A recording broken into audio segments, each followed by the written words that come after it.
Welcome to Condor's View, Conestoga College's premier news source. I'm your host, Babar Tairkheli.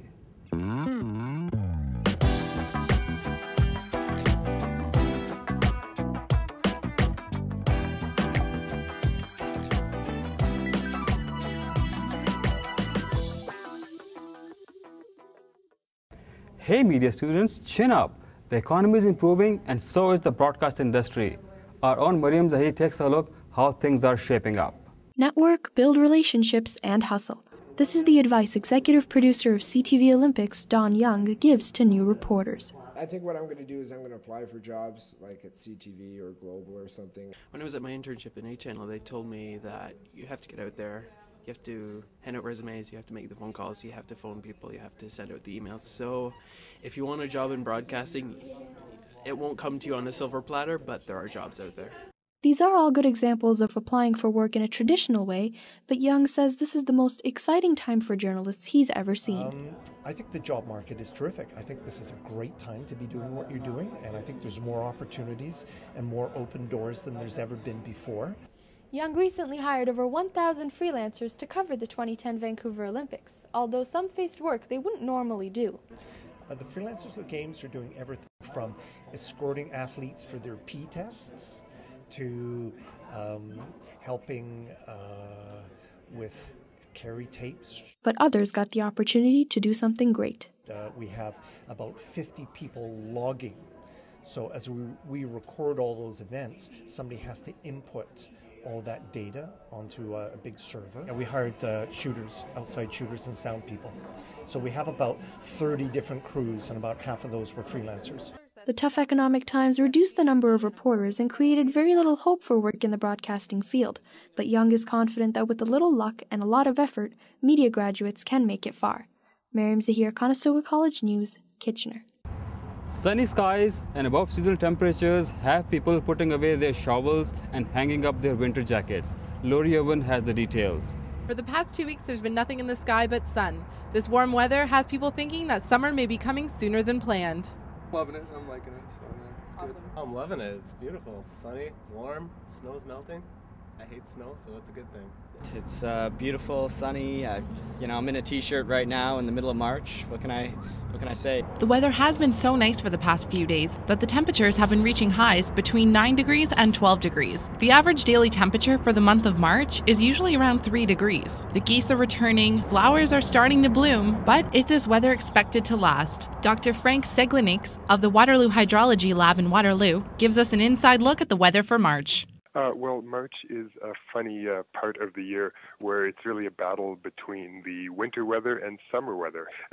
There's probably going to be a few snow showers, as they call them, probably some mixed precipitation, things like that. But there doesn't look like a lot of things in the medium range forecast. I would say that there's going to be another big storm of like 25 centimeters, and it's going to stay for a long time. Even though this weather has been nothing to complain about, it isn't expected to last. It's not very uncommon for there to be snow in April, but be patient, summer is coming. For Conestoga News, I'm Lori Owen.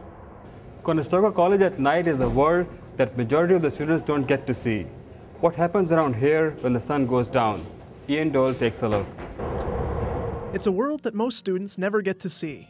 Once their classes are through, most people head straight for the door and never get a chance to be a part of Conestoga After Hours. After 6 o'clock, Conestoga becomes a little darker, a little scarier, and a whole lot quieter. The hustle and bustle of students crammed in the halls dulls to a few footsteps. The normally packed lunchroom becomes a fleet of empty tables, and the line at the Tim Hortons is a whole lot shorter. Though it may seem odd for those of us accustomed to the daytime hours, some students, like Dave Rieger and Karen Wiley, only have classes in the evening. To them, this is the way the school always is. Which is amazing. I was just saying earlier that these couches are probably never available in daytime hours, so we're pretty lucky. But for teachers like Larry Gillis, who are here day and night, it's a completely different experience, especially in the behavior of the students. Well, I think it's very calming. Students are different daytime to nighttime. In the evening, they're coming from work, and so they're a little bit stressed, and they're actually relaxing and slowing down and starting to get tired. However, it's a challenge to keep their interest, but it's also exciting too because they have varied backgrounds and interests.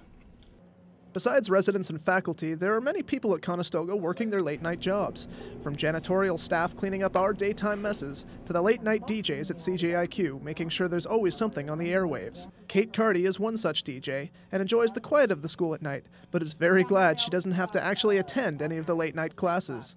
I mean, I should know because my daughter's been coming here for years taking night classes in American Sign Language, but I never think of it until I walk by a classroom and see a bunch of people sitting in there, and then I think, oh, I'm so glad I don't have night classes. With the halls emptier and the lights down low, the school can seem rather intimidating. Andrew Krempin, a Police Foundation student, is just one of many who are part of the Walk Safe program, which monitors the school at night and makes sure that the halls are safe to travel, as well as dealing with any medical emergencies that might arise. Walk Safe, which is pretty much if anyone needs to walk to their car at night, we do that. So we work from 6:45 to 10:45. We also do patrols on the outside perimeter and the inside, just to make sure nothing's going on at night. But even when their late-night projects are finished, some students are simply stranded at the school. With buses running less and less frequently as the night goes on, there's not a lot to do but wait around. Thankfully, some late-night activities, such as Wednesday's open mic night, offer students not only something to do, but a chance to unwind from school, at school. As open mic night organizer and lead bartender RJ Beaumont explains, the chance to relax after a long day at school is not only what a lot of students want, but need as well.